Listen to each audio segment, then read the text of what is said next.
Okay, so we start the Gemara today on Daf Mem Chesam at Beis, where it says Amar Rav Yehuda, Amar Rav. So it's 4 lines from the bottom of the page. This goes back to the Machlokes in the Mishnah, Benegeya to 3 courtyards that are near each other. And you have the 2 outer courtyards and the middle courtyard. So the 2 outer courtyards made an Erev Chatzeres with the middle courtyard, but they did not make an Erev Chatzeres with each other. So the simple pshat that we learned till now was that the machlokes between Rab Shimon and the Chachamim is, Rab Shimon says that the 2 outer courtyards could carry with the middle one. They made an Erev with the middle one. But they can't carry with each other. They never made an Erev with each other. But Chachamim hold, no, they can't carry with each other at all. None of them, not the outer can't carry with the middle one either. That's the simple pshat that we saw in the Gemara till now. Let's see what the Gemara says now. Amar Rav Yudah Amar Rav Zu Divrei Rab Shimon. This is the opinion of Rab Shimon.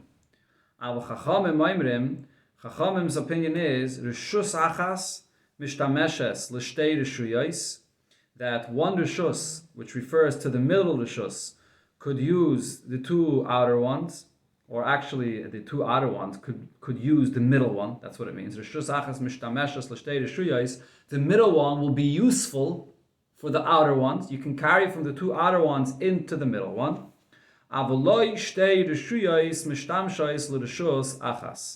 But you cannot carry from the middle one to the outer ones. What's the difference? If you can carry from the outer ones to the middle ones because you made an Erev Chatzeres, why should you not be allowed to carry from the middle one to the outer ones?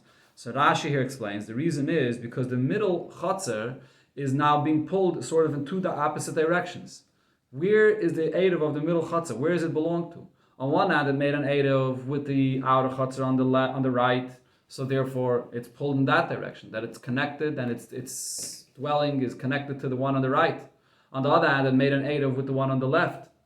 So it's they were placed in 2 different places. So it will not be able to carry not to this side and not to that side because it's being pulled in 2 opposite directions. Why didn't they make it, altogether? If they would have made it all together, then there would be no problem, and then they would be allowed to carry from one end to the other end without an issue. But they didn't. They didn't for whatever reason.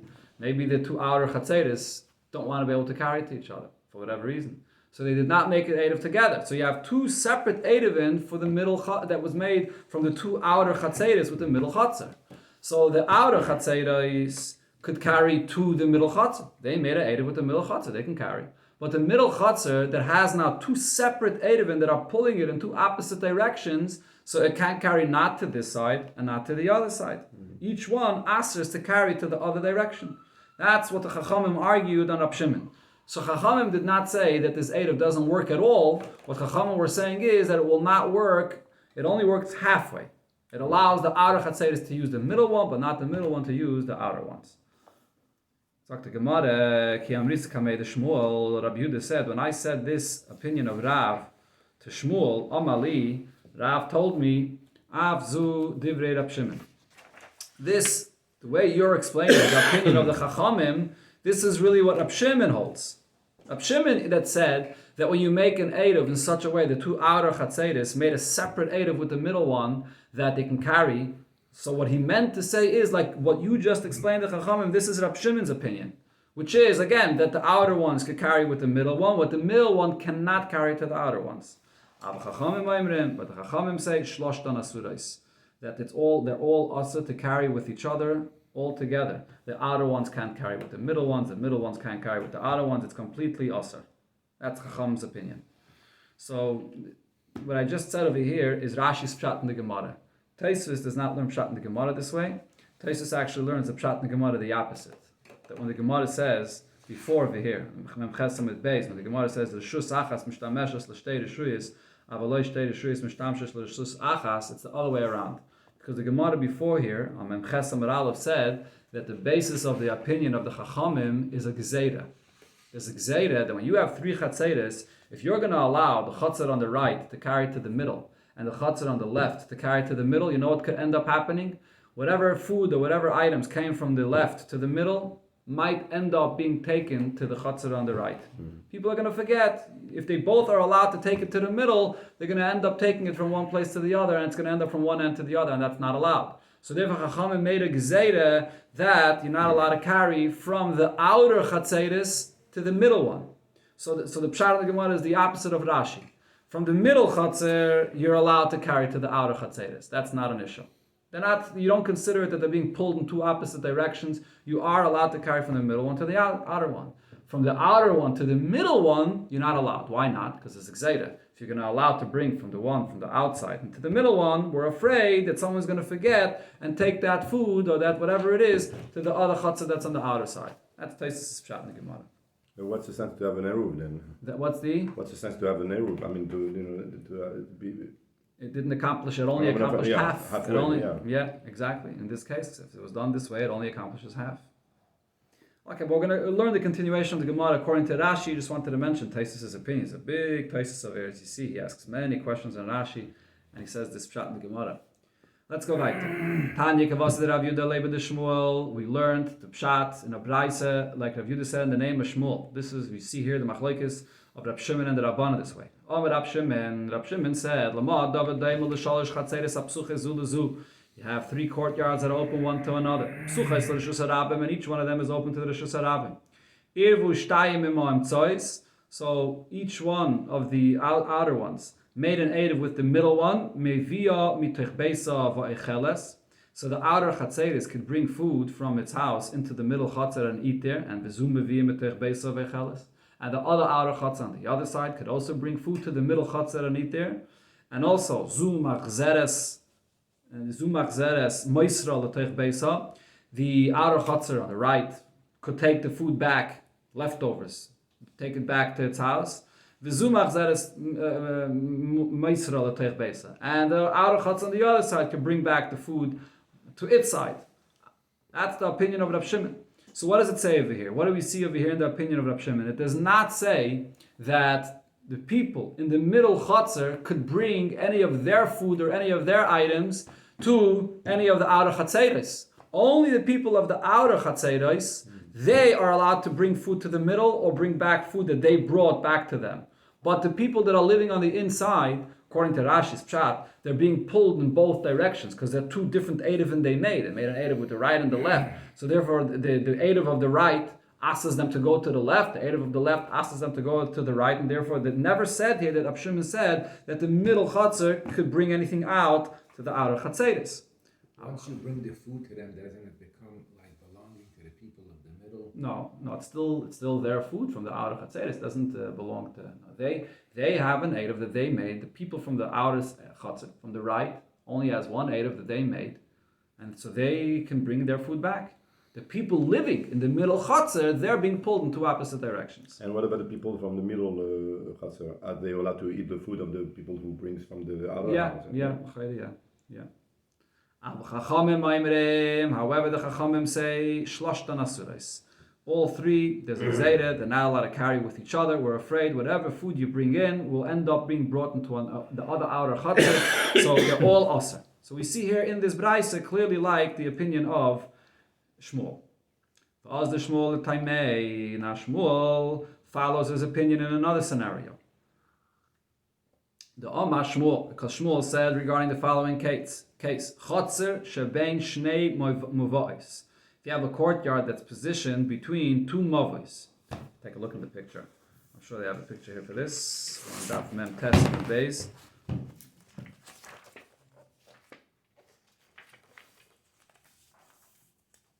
Okay, so it's picture Reish Samach Dalet.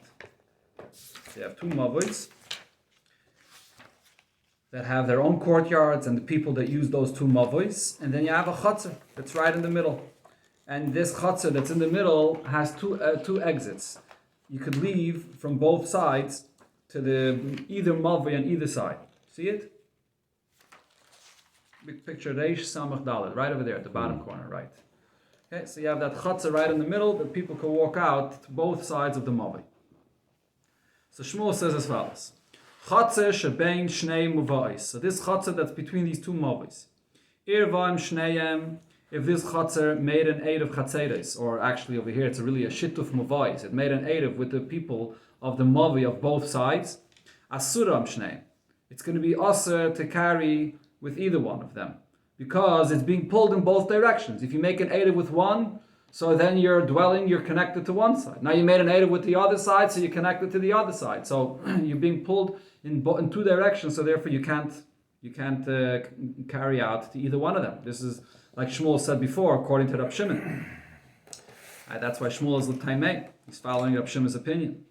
Loi irva im shneim, asuris al shneim. If you did not make an eid with either one of them, so then you also to carry to either one of them. Okay, because this chatzar that's in the middle. Again, let me read that one more time. Loi irva im shneim. Not only are the people of the chatzar also to carry to any of these mavois, but oiseras al shneim. This chatzah that's in the middle will aser the Eirov that was made. Let's say the people of the Mavi on the right made an Eirov for their Mavi. People on the Mavi on the left made an Eirov for their Mavi, right? Because they also have a chatzah. There's the two outer chatzeres. If you look here in the picture, they're open to this Mavi. They made their own chatz. They made their own Eirov for both Mavis. But if the people of the chatzah in the middle did not participate with either Eirov on either side, so then none of the Eiruvin on both sides are going to be good, because they are part of this Mavi. They use this Mavi as well. The halacha by every Eirov Chatzeres always is that if there's one person that's left out of this Eirov, he ruins it for everyone. There has to be a participation, a shittuf, a Eirov for every single person. So because this Chatzah is open to both sides, if they don't make an Eirov with both of them, it asks for both of them. How about Haisa be'echad regila? So there's two entrances or two exits from this middle chatzah to both sides. So how about if it's a case, the Haisa be'echad regila, that the habit, the custom is that the person from the middle chatzah only uses one entrance. They go out from one place. Or be'echad eina regila, but in another one they don't usually use it at all. Zeh sheregila by aser. So the one that they usually walk out into, so therefore because they usually use it, so then that mavi is going to be aser if he didn't make an erev with that mavi. But that entrance that it doesn't usually use, it doesn't go out from there, mutter. Even if the chatzar in the middle didn't make an erev with it, it's mutter, because this middle chatzar is not included part of the people of that mavi, because it doesn't usually, they don't usually go out from this doorway. Okay, so here we see the opinion of Shmuel. Okay, now the Gemara continues on this case, when we get to this middle chatzar between two mavis, and it says other details, other scenarios of what could have happened over here. If the middle chatzar did make an eirov together with that side of the mavi that it does not usually go out into, that they don't usually use that exit, huta. So then what happens is huta regila la'atzmai. The other side, where it usually does walk out into, will now be allowed with their eirov that they made for their mavoi without the participation of the middle chatzar. The only reason their middle chatzar has to participate with an eirov with any of the mavois on the outside is if you're connected to them. If you're planning on walking out, if you're connected to them, so then you're part of the people of that mavoi, you have to be included in that eirov. But if you make an eirov with the people on the right, so then the people on the left, you're not shaykh to them anymore. You made an eirov with the people on the left, and even though you don't usually walk out of it there, but you made an eirov with those people, so then even the people on the left that you're not ruggled, you are ruggled to go there, but once you made an eirov with the other side, so then you have no connection to them anymore, and therefore the fact that you didn't make an eirov with them does not ruin their eirov. Okay, again, let's see the lashon of the Gemara again inside. You made an eirov with, let's say, the people on the left, even though you don't usually go there, but you now did make an eirov with them. So now the one that you would usually go to, you don't have to make an eirov with them. You're Masiach Das from them, and they're separate. They can make an eirov for themselves. One more scenario that the Gemara says here.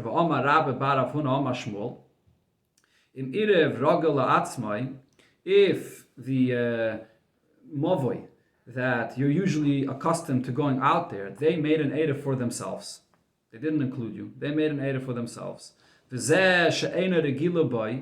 And then this side that you usually do not go out into, they didn't make any eirov b'chlal. They didn't make an eirov.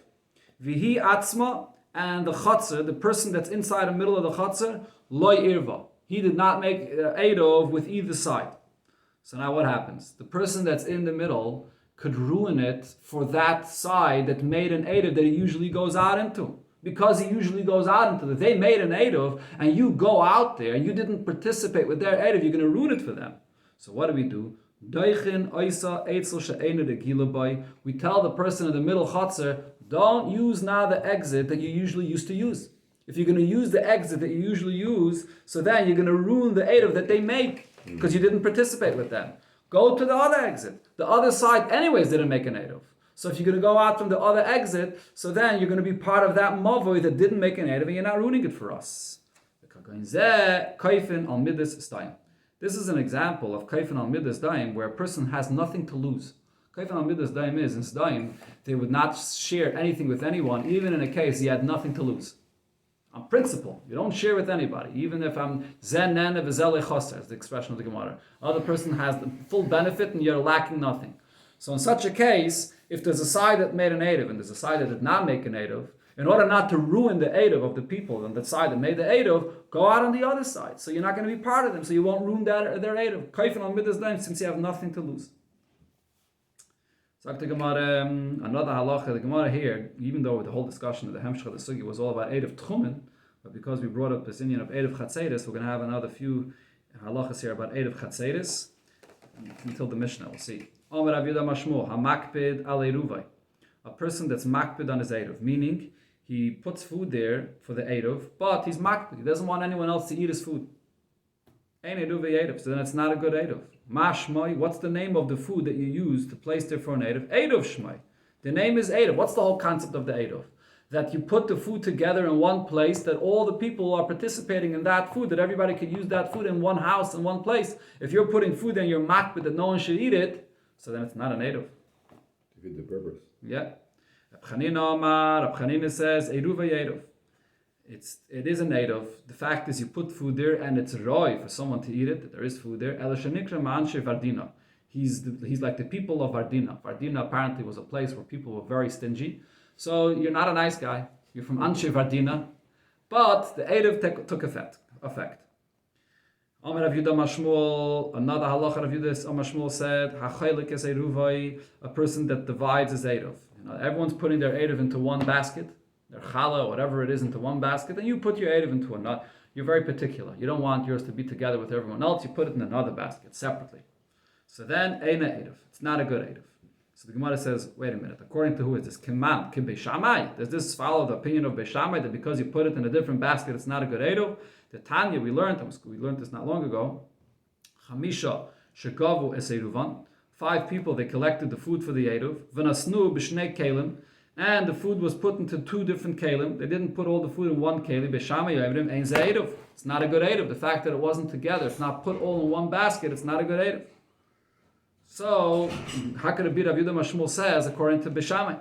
So the Gemara answers, Afilet teime Beis Hillel. This could follow even the opinion of Beis Hillel. Ad kan lekomri Beis Hillel hasam elo the malyon lemona v'iyata. The case of Beis Hillel over there that he's saying that it's a good Eirov is that you filled up the keli and there was leftovers. And there was leftovers, in other words, there wasn't space in this basket, so they put the leftovers that couldn't fit in there into another basket. Aval heiche the palge. If the person lachatchila comes along and divides it and says, I don't want my food to be with everyone else, miflik, so then it's divided. Loi, so then it doesn't work even according to Beis Hillel, and therefore it's not a good Eirov. That's what Shmuel was saying over here. A person lachatchila comes and says he wants his challah, for example, in a different basket, it's not a good Eirov. So the Gemara fragt, v'tarti lamali. Why do I need these 2 statements of Rav Yehuda Mashmuel? They're both saying the same concept. That if a person is makpid on his own food, whether he's makpid that no one should eat it, or he's makpid to separate it from everybody else, it's not a good Eirov. So why did Shmuel have to say this twice? Tzrich, I need both of these statements. Why? If I would have said the first case, Mishum de Kopit.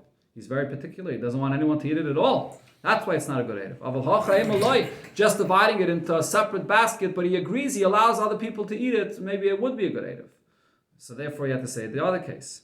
And if I would say the second case, mishum de palge, miflag, you divided, you took it out into a different keli. You took it out into a different keli, so then it's not connected l'chatchila. Aval hasam emeloi. But in a case where you don't want anyone to eat it, but you placed it in the same basket, you put it together with everyone else, maybe that itself should be enough. So therefore, tzricha, Rav Yehuda Mashmuel have to say in both of these cases, whether you don't want anyone to eat it, or you put it in a different basket, it's not a good eruv. Amalei Rav Abba Rav Yehuda bevei matzarta. He asked Rav Yehuda, Rav Abba asked Rav Yehuda bevei matzarta by the olive press. And they were discussing this, and he asked them a question. The Beit Rav Zakkai. This was an olive press by Rav Zakkai. Umi Ama Shmuel, did Shmuel say this? Did Shmuel say a chaylik es eruva yena eruv? That if you divide your eruv and put it in a separate basket, it's not a good eruv? Va'ama Shmuel, didn't Shmuel say, Bayis sheminichem by eruv, the house that you place the food for the eruv in it, ein et tzarich liten es hapas, the people of that house, they don't have to put their bread that they're participating for the eruv into the same basket where every other person from the houses around are putting their eruv in the same basket. So what do we see over here? That's my time. What's the reason? Why do the people of that house itself not have to put their bread into the same basket? Lav mishum da omar. Isn't the reason because we say the kivin the manach pesala commanda manach chachadami. The people of this house have bread in that house in their own basket. So the fact that they have bread in this house in their own basket is good enough. It doesn't have to be in the very same basket. So hachanami over here as well. By every eruv, kivin the manach pesala command the manach chachadami. Shouldn't we say that if you have somebody that puts his bread not in the same basket as everyone else, he puts it in a different basket, it should be good enough. It's in the same house. We see that Shmuel said that it doesn't have to be in the same basket. No, it's different. Hasam afapi she'ein pas. Over there, the point that Shmuel was saying is the people of this house where you're placing the eruv, they don't have to even participate at all. They don't have to give any bread. My time, medukulu hachadairi, because they're living here. The people of this house, that's where they're living. What's the whole idea of the eruv? The Gemara is actually going to explain now what the union of the eruv is. The union of the eruv is that you're putting food there to live there. That now, because this is where my food is, this is where I live. But if the person is actually living there, he doesn't have to put any food there. That's where he lives. So therefore, you don't have to b'chlal put any food for the eruv. But in the case where you actually have to put food, it has to be put in the same basket. Okay, so now the Gemara brings a very fundamental machlokes beneged to what the eruv actually accomplishes. Okay. Sagt the Gemara, Oma Shmuel said, eruv mishum kinyan. What an eruv accomplishes is, it's a kinyan. Okay, what does this mean, a kinyan? So first let me just explain bepashtus what the concept of an eruv chatzeris is. The whole idea of an eruv chatzeris is, you have a chotzer that let's say 10 people are using. And then you have each particular house that's open to this chotzer. So each house is owned by one person. So there's the gzeir of Chazal. If you're going to allow it to carry from a house into a chotzer that 10 people use, so you're carrying from a private place where one person uses to a public area that 10 people use, it looks similar to carrying from Rosh Hashanah to Rosh Hashanah. People might confuse that and say that if so, you can carry to Rosh Hashanah. So Chacham were geyser, you can't carry from a house into the chotzer. So what's that? So what did Chachamim say? Their takana was that all the people of the houses around have to all participate in one house. So what does Shmuel say? What's the pshat over here in the participation in one house? That everybody is kaina, everybody puts food in one house and is kaina apart in this house. That now this house where they put the food for the eruv belongs to me.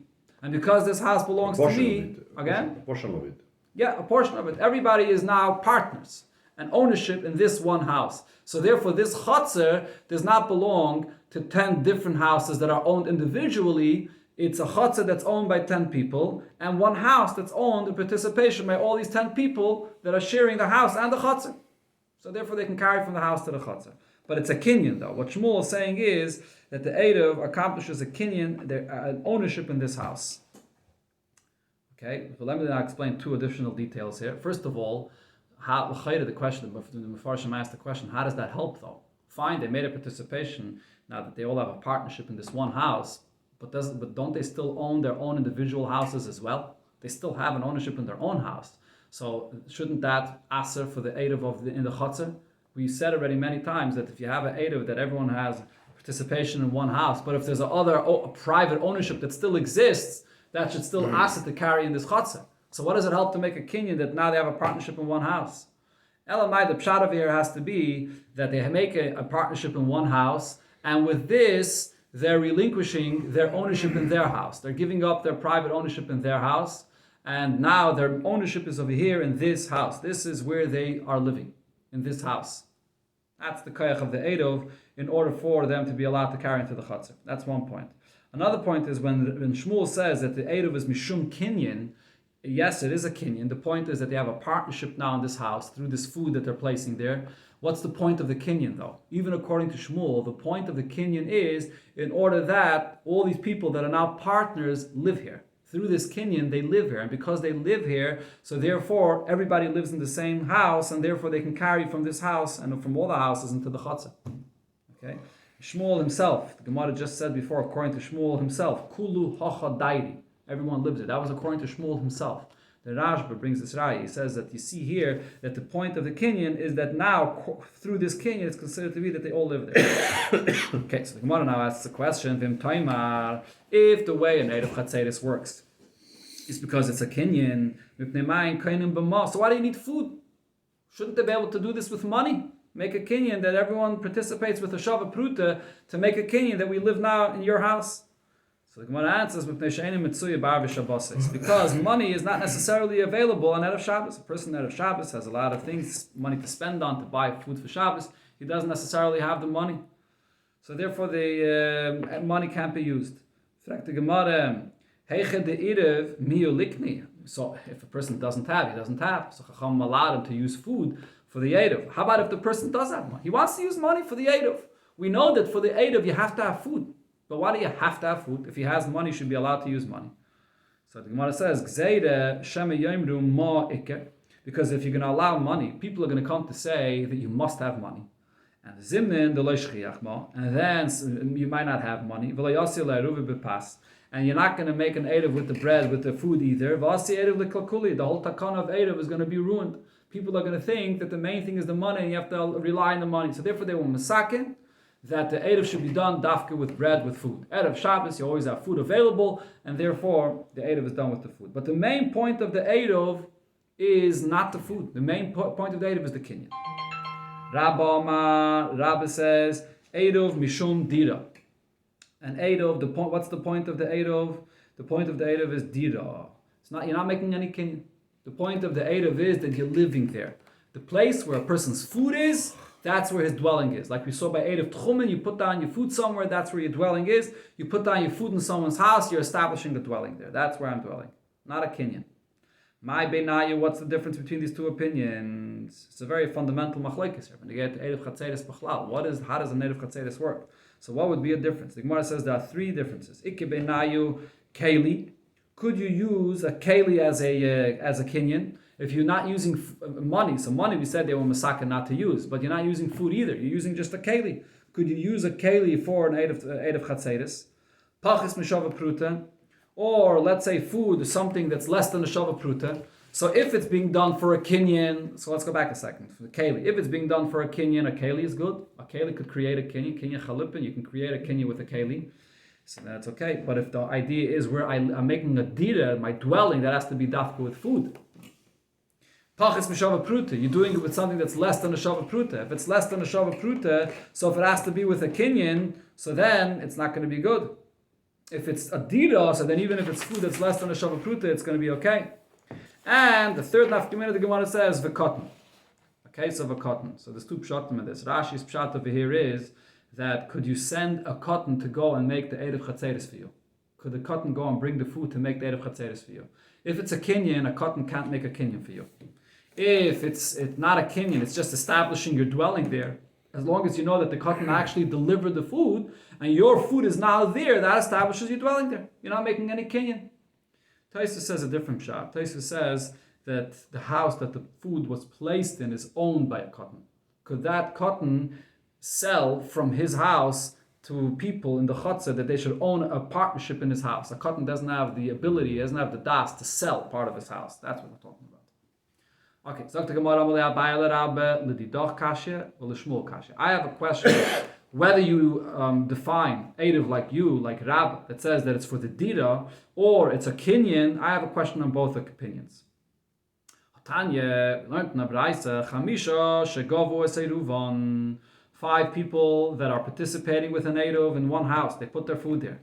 Keshehein meilichen es Eiruvin l'makem acher. So now how about these 5 people participated in a house of one chutzner? Now they want to make an Eruv with another chutzner next door. So what happens? Echad meilech l'kulan. Because everybody now already participated in one house, one person can take food and make an Eruv Chatzeda together with another Chatzar next door. Not all 5 people have to do this, because now they're already participating together. So one person goes and brings food for everybody to make an Eruv with another Chatzar. So what do we see over here? Hu nio de kakani v'sulai.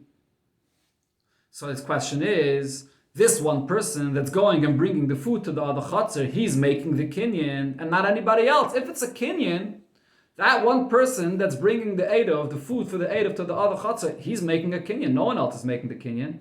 Just because everybody is now partners in one house over here, if you have partners in one place, and one of the partners goes and makes a Kinyan with someone else, so that Kinyan works for everybody else? No. So why could one person go and bring the food to the other Chatzar?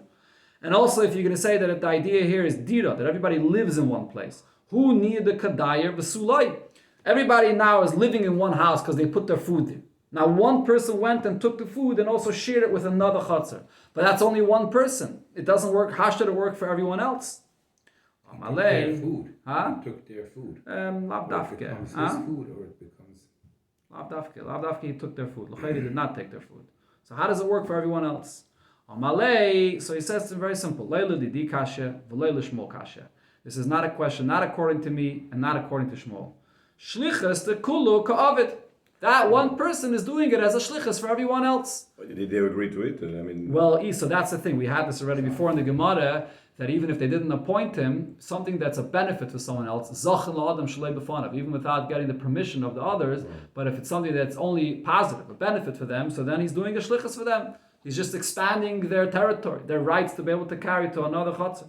So therefore it's done b'shlichus them, whether the kinyan or the dira, so therefore it works for everybody. Amarav, going back to the machlekes in our Mishnah, halacha Rab Shimon. The machlekes in our Mishnah regarding 3 chatzeres that are near each other, we paskin like Rab Shimon. Okay, this was a fundamental machlekes regarding Eruv chatzeres. Now we come back to Eruv tchumen. Mi sheba baderech. A person is traveling on the way, and it became dark. It's becoming dark. It's not yet dark, but it's becoming dark. And he wants to be able to get to his house, and he knows of a tree or a fence, and he says, "Shvisasi tachtov." I have in mind to establish my dwelling over there, under that tree or under that fence. Lo yom haklum. What he says is worthless. So what is he trying to accomplish? So we're talking about a person that's let's take a look at the picture over there. I'm sure they have a picture of this. Where are we over here? Picture Reish Samachei. So you're talking about a person that's about 2,000 amas away from a tree, and then from that tree it's another 2,000 amas to his house. So if he's going to want to walk from where he is to his house for Shabbos, it's too far. He's not going to be able to. But if he establishes dwelling by the tree, so then he can walk to the tree 2,000 amas. That's where his dwelling is. And then from that tree, he has now the tchum that he can walk 2,000 amas to his house. So he'll be able to get home for Shabbos. He's not there yet. Right, true, he's not there yet, but he has the das and he says, I'm establishing my dwelling by this tree. So once he says that, so therefore it does establish his dwelling by the tree. It's before Shabbos, yeah. Yes, it's before Shabbos. So he establishes his dwelling by the tree, and then he'll be able to walk from the tree to the house. But what the Mishnah is saying over here is, if he says, I'm establishing my dwelling by the tree, it does not take effect, because the tree is very big. It's not saying specifically where in the tree, so therefore it doesn't take effect. But how about if he says, Shvisasi be'ikroi, I want to establish my dwelling by the trunk of the tree, so he's being very particular where in the tree. So then, Mahalach Mimokim Raglov, he can walk from where he is 2,000 amas, Va'ad Ikroi al Payim Ama, 2,000 amas, Ume Ikroi, and then there from that place in the trunk of the tree, Va'ad Beisa until his house, al Payim Ama, 2,000 amas. Nimtza mahalach mishachashecha arbas alofim amma. So you can walk 4,000 amas from where he is now. If a person does not know a tree, does not know a place, or he does not know the halacha, and he doesn't know that he could say this, he doesn't know that this will work, and he says, Shvisasi bimkaimi. He says that I want to be Zayche in where I am, right here. This is my Shvisa, I'm here right now, and this is where my Shvisa is for Shabbos. So then that's where his Shvisa is, and he can walk around from that area 2,000 amas, not more. Now the Gemara says another very Mishnah here says a fundamental machlokes about this measurement of 2,000 amas for Eiruvin.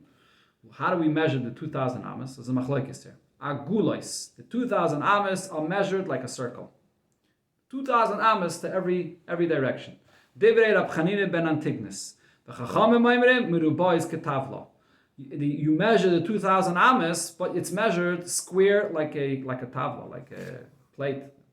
Merubois Kadeshia Niskel is obvious. If you measure a 2,000 amas square, so then you gain the corners as well. Take a look in the picture Reish Samach Vav. When you measure a circle, so you get 2,000 amas around and around and in the shape of a circle. But then if you measure it square, so there's extra 800 amas that you get for the corners. If you square it out in the corners, you get extra space in the corners. Okay, and that's what we pass them like. You got it? Yeah. Okay. Okay, we'll see more. The Gemara will discuss this. That's how we pass them. Okay, the Mishnah finishes here, and we'll finish with this. V'zuhi sha'amru. This is the inyan that what we said over here in the Mishnah. A person that's stuck on the way, and he has no food with him, and he has no other way to establish his Eruv. Ha'ani ma'arav b'raglav. A person that's poor, he is on the way, he has no food with him, so he makes the Eruv with his feet, whether where he is, or he has in mind that he's going to go to a tree without any food. Amar Rab Meir, anu ein lanu ela ani. Only an ani could make the Eruv this way, but not a person that has food. If you do have food, you have to put food there. Rab Yehuda says, echad ani ve'echad asher, whether you're poor, you're rich, you do have food, you can put your food there. Le omru ma'arvim bepas ela lahakal ala asher shelo yetze v'ya'arav b'raklav. The whole inyan of putting the food, that's a kula. They will lenient with a person. If he has food, you can make an Eruv with the food, but you don't have to. Any person can make an Eruv by going there by feet or by having in mind that he's going to go there and establishing his dwelling over there. Okay.